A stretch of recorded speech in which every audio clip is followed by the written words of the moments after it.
Bihar BJP ने राज्य चुनाव आयोग को इस बीच चिट्ठी लिखकर राहुल गांधी के खिलाफ कार्रवाई की मांग की है। पार्टी का ये कहना है कि ट्विटर पर आज गठबंधन के लिए वोट मांगकर राहुल गांधी ने आचार संहिता का उल्लंघन किया है।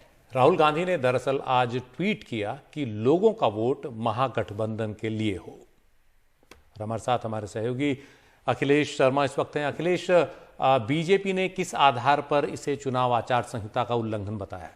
देखिए, बीजेपी का यह कहना है सुशील कि राहुल गांधी इससे पहले भी कई बार हो चुका है कि जिस दिन मतदान होता है उसी दिन ट्वीट करके अपने पार्टी के लिए या फिर गठबंधन के लिए वोट देने की अपील करते हैं। तो ये आदर्श आचार संहिता का उल्लंघन है, ये बीजेपी ने अपनी शिकायत में कहा है, जो उसने चुनाव आयोग को दी है। आज दोपहर में बिहार बीजेपी की ओर से शिकायत दी गई है। आप जैसा बता रहे हैं, ये एक ट्वीट राहुल गांधी ने आज सुबह किया था जिसमें लोगों से आज वोट डालने की अपील की गई थी महागठबंधन के पक्ष में।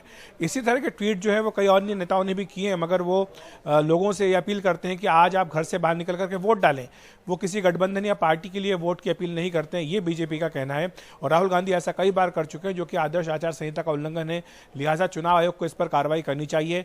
जो आदर्श आचार संहिता है उसमें जनप्रतिनिधित्व कानून के तहत ये उल्लेख किया गया है कि जब कैनवेसिंग बंद हो जाती है, यानी प्रचार बंद हो जाता है, तो उसके 48 घंटे तक टेलीविजन, अखबार या किसी अन्य माध्यम से जो है वोट नहीं मांगे जा सकते हैं। तो ये अखिलेश, अगर इसमें इसी तर्क का इस्तेमाल करें, पटना के एक हिस्से में आज मतदान चल रहा था, दूसरे हिस्से में प्रधानमंत्री की रैली थी और वो सब टीवी पर चल रहा था और प्रधानमंत्री वोट मांग रहे थे, और प्रधानमंत्री जब मांग रहे हैं तो पहला या दूसरे दौर की बात नहीं कर रहे हैं। तो इस तरह से तो ये सब चीजें भी आचार संहिता के उल्लंघन में आनी चाहिए।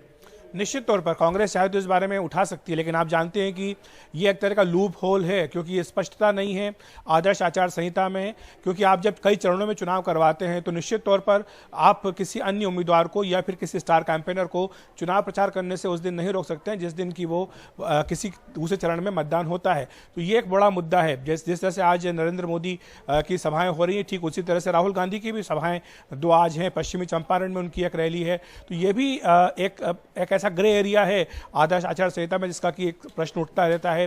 दूसरा ये भी उठता है कि जब आप चरणों में चुनाव करवाते हैं तो किस तरह से ये लागू आप कर सकते हैं, क्योंकि ट्विटर हो या अखबार हो या टीवी हो या ऐसे माध्यम है जहां जिनकी की रीच जो है बहुत ज्यादा होती है, तो आप इनको रिस्ट्रिक्ट नहीं कर सकते। तो ये एक ऐसा मुद्दा है जिस पर कि काफी चर्चा होती है। बिल्कुल, शुक्रिया आपका अखिलेश।